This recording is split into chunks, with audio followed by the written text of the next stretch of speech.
No, it's. I like to keep. I keep doing things that are a little different. I adjust my style depending on who I'm working for. I may become very impressionistic with someone and very classical with somebody else. My signature is still always on my work because of the color I use, the way I draw, and etc. Now you've done portraits of animals, correct? Mm-hmm. You have, talk a bit about the variety of things you've done. Well, like I said before, anything for a buck, you know. I've done animals, I've done thoroughbreds, which are very challenging because there's a tradition of how they like to see a thoroughbred. And this is something you have to know. If you don't do it properly, then they're not going to buy it.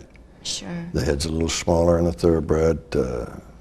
I've done some standard breds too. Arabians, you know, tiny feet, the hoofs, the long necks, smaller head. I don't exaggerate too much because I like to retain the realism. And what about dogs? And yeah, dogs. People love their pets. It's just they're just as important sometimes as, and sometimes more important than the rest of the family. now, Because they don't last as long. A dog right. is deceased quicker. So you've done portraits of governors. Talk a little bit about that. Well, this was kind of rewarding too. I did Governor Mickelson, who was the governor of South Dakota, and they put out a kind of they wanted to see some portrait artists. They wanted to use a state artist, and they did try to, but it was unsuccessful. So then they came back to me, and he was deceased, died in a plane crash with his staff, and. This was a very rewarding portrait because when we did the final sitting at his house in Sioux Falls, his family was all there, and of course, you know, do a little bit, you know, the eye isn't quite right color, or this, and we did that, and it's like showtime. The painting was up on the mantle in their living room, and the family was there, and then he brought in the grandmother, who they told me not to take her too seriously because she could be tough and very caustic. And so I was ready for her. And she came in, they brought her in a wheelchair, and she sat there and looked at the painting for long seconds. And then the tears came down her face, and all she said was, that's George. And it was very heartwarming. I did, as a matter of fact, this pin here was Governor Mickelson's state seal. And his widow gave it to me to include in the painting that hangs in the State House.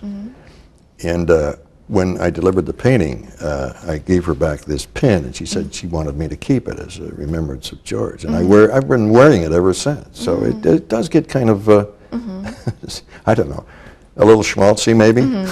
So there was another governor's portrait you did also? Governor Miller and Governor Patterson. Now those are governors of which state? Governor Patterson was the governor of Alabama.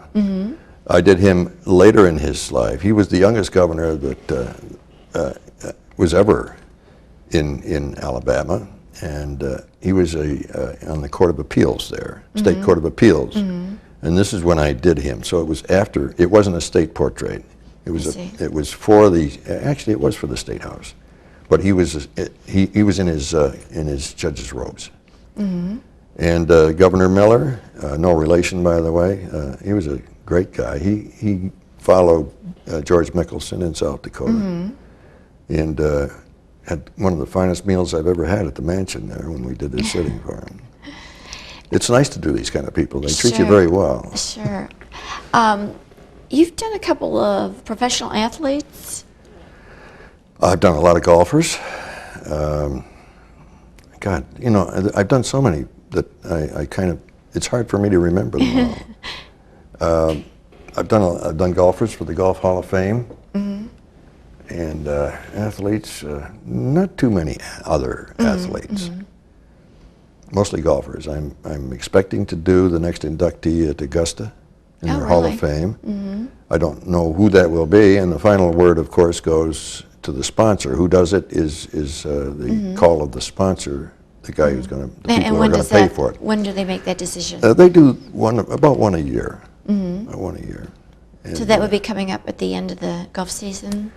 I don't know. I've got to get back to them now. They're about to do another one. I don't know who it will be. They just finished Arnold Palmer before I got involved. So it's hard to say. But no, I find my career very exciting. I love what I do. Do you get to meet other portrait artists? Oh, sure. There's a couple of societies. The Oh, American really? Society of Portrait Artists, the Portrait Society of America, then there's the National Sculpture Society. I'm a member of all these things, see. and I do try to get to them to meet some of my peers whenever I can. It's not always possible, but I missed this year because they're usually quite a ways away. Sure. They've had them in Washington, they've had them in Philadelphia, they've had them down south in Alabama. And I understand you do have a website, and it's a very wonderful website. Thank you.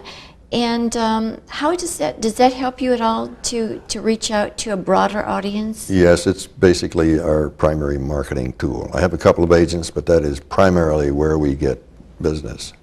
And we've gotten several monumental bronze sculptures to do through the website. And we also market antiques and military and things like that. It's just a fun site. And the website, which we will be putting on the air too, if you could give it to us now. It's richardmiller.com, www.richardmiller.com, no caps, no spaces, and that'll get you there. Very easy to remember. Yeah, well, I've had it for quite a while, so. A very extensive website, which Yeah. includes not only portrait work that you've done, but also the sculpture work, which you've been doing more Sculpture, recently. Landscapes, Civil War paintings. I've done quite a few of those, and I go through phases. I've done a lot of watercolor, pure watercolor, that I found quite challenging, and I've used Conte, which is kind of the medium of the masters. It's a Conte crayon, and I've done a few like that. It's a kind of a sepia-colored crayon, an oil-based crayon. And I grind it up and dissolve it and paint with it. So I do it a little differently on gessoed masonite, and therefore I can varnish it, and I don't have to glass it. Now, does your work take you at all out of the United States? No, usually people who want from other countries. My work is all over the world. I have portraits in England, several, and in a couple in Israel. I did the trade minister, Canadian trade minister for the university at Tel Aviv, and I've done a couple of the speakers of the House in Canada. Of course, I've done a lot of work in Canada coming from there. Sure. And as a matter of fact, we're talking now about a monument of Pierre Elliott Trudeau, which we are going to make a presentation for. That's So great. it is exciting. It is very exciting. And it does allow me to meet some exciting people. Sure.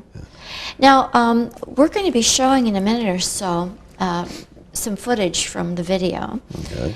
And if you could explain a bit of what the video was about, and then we'll go right into it and show a clip from it. Well, it was basically an instructional video, but I think it was well done. We spent a lot of money on the post-production for this video. And it was this is why I made this this painting here. It was this is a duplicate, not exactly, but the same as the painting that's installed at Tuskegee. And because it's complex, because the subjects are posthumous, I thought it would make a good video as an instructional piece, and so that's why we made it. And it's an hour and 35 minutes long, and I think quite entertaining. And we're going to be seeing the summary of it. Yes. And we're going to do that now, and we'll come back and talk a few more minutes after that. Thank you. For the portrait artist, painting the posthumous portrait can be much more rewarding, much more personally satisfying than even the fee can be. We have described the moment in history and the personal relationship between two industrial icons, and it is chronicled for posterity. In this case, I was extremely fortunate to find a photograph of our two principals engaged in friendly conversation, giving us basic composition and the simplicity of their profiles. It was necessary to simplify and redesign the environment with a careful drawing on a toned linen canvas. At this time, a photograph of the drawing was sent to the client for approval. Approximate values and colors were loosely washed in to establish a primary correlation and also to get a first look at the composition. I then proceeded to work out the painting from distant sky to immediate foreground, adjusting and revising to my concept of the best possible result. The heads were of primary concern. Dr. Carver, as a black man, had to be enhanced from an area of light, whereas Henry Ford, as a white man, needed to emerge from darkness. Of course, a good likeness was also required. Features had to be precisely defined from reference photography that was flat and indefinite. With the posthumous portrait, the perception and imagination of the artist is challenged. The portrait must be more than the sum of its reference. The artist has to fill the gaps, find the missing detail, see color where there is no color, and draw heavily from individual experience.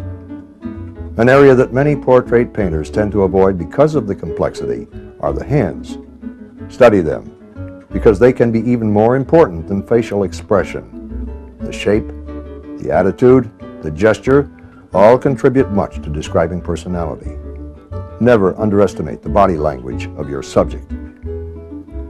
When your work is complete and the surface is dry, a coat of retouch varnish should be applied to restore the depth of color. I should emphasize retouch varnish only, nothing else. It takes a minimum of 4 to 6 months for the paint to be dry enough for a final varnish application. And finally, with the addition of a suitable frame, the finished portrait is ready to be presented to the client for final approval. Before we close, there is one more thing I'd like to say to you. I honestly believe, as portrait artists, we are among the most fortunate people in the world. A good portrait can contribute profoundly to human existence, elevating our subjects and giving them some measure of immortality. A good posthumous portrait can document history like nothing else. It can also give something back to family and loved ones, something tangible and extremely important. But most of all, to be able to do what you love to do for the rest of your life, and to feel that your work is important enough to add something positive to this world is a great gift. And I, for one, am very grateful.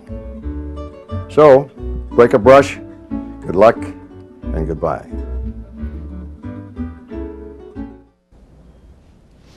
Well, we've just seen a great summary of the work you've done with the George Washington Carver and Henry Ford, the first portrait.